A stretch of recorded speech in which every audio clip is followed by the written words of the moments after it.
Hey everyone, welcome back to another awesome DIY project. Today, I'm going to show you how to build your own simple hydraulic system at home. It's easier than you think, and oh so satisfying to see it in action. So, let's dive right in. First off, let's talk about what you'll need. Grab a couple of plastic syringes, some rubber tubing, and a bit of vegetable oil or water for the hydraulic fluid. Oh, and don't forget, you'll need some cardboard and hot glue to build the structure.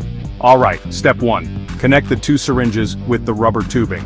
Make sure there are no air bubbles in the line, as they can mess with the hydraulic action. Fill one syringe with your hydraulic fluid of choice. Vegetable oil works great, and push it through the tubing to the other syringe. You'll see the fluid travel right through. Pretty cool, huh? Next, let's build a simple structure to showcase our hydraulic system. Cut out some pieces of cardboard to create a base, a vertical support, and a platform that will move up and down. Use hot glue to assemble these pieces together. Make sure your platform is sturdy and can move freely up and down the vertical support. Now attach one syringe to the base and the other to the moving platform.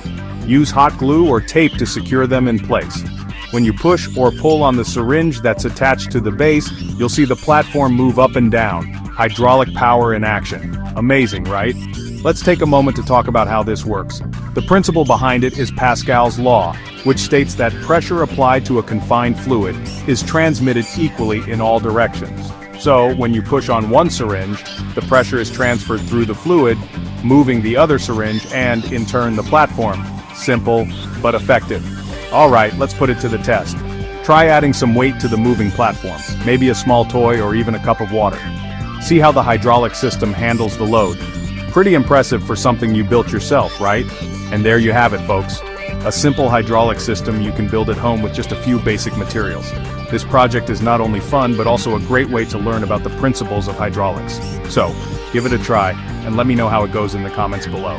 Thanks for watching, and don't forget to like, subscribe, and hit that notification bell for more exciting DIY projects. Until next time, happy building!